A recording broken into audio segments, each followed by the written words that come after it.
బండి సంజయ్ కుమారుడు బండి భగీరథ్ తెలంగాణ హైకోర్టుకు వెళ్లారు. పోక్సో కేసులో మధ్యంతర బెయిల్ కోసం తెలంగాణ హైకోర్టును ఆశ్రయించారు. వేసవి సెలవులతో వెకేషన్ బెంచ్ లో పిటిషన్ వేశారు. మే 14న హైకోర్టు వెకేషన్ బెంచ్ విచారణ చేయనుంది.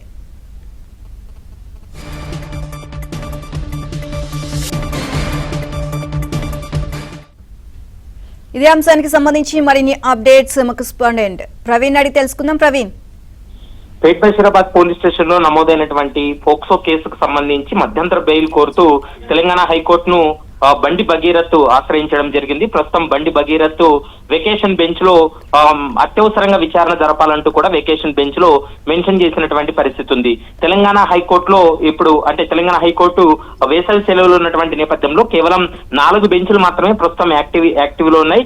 ఈ రోజు దాఖలు చేసినటువంటి పిటిషన్ల పైన మే 14వ తారీఖున విచారణ జరిపేటువంటి అవకాశం ఉంటుంది. అందులో భాగంగానే మధ్యంతర బెయిల్ కోరుతూ తెలంగాణ హైకోర్టులో బండి భగీరథ్ కూడా పిటిషన్ దాఖలు చేయడం జరిగింది. ఈ పిటిషన్ ను స్క్రూటినీ అయిన తర్వాత ఈ నెల 14వ తారీఖున మరోసారి విచారణ జరిపేటువంటి అవకాశం ఉంటుంది. ఇప్పటికే ఈ పోక్సో కేసులో మధ్యంతర రక్షణ కోరుతూ మధ్యంతర బెయిల్ కోరుతూ తన పిటిషన్ కూడా పేర్కొన్నటువంటి పరిస్థితి కూడా స్పష్టంగా కనిపిస్తుంది.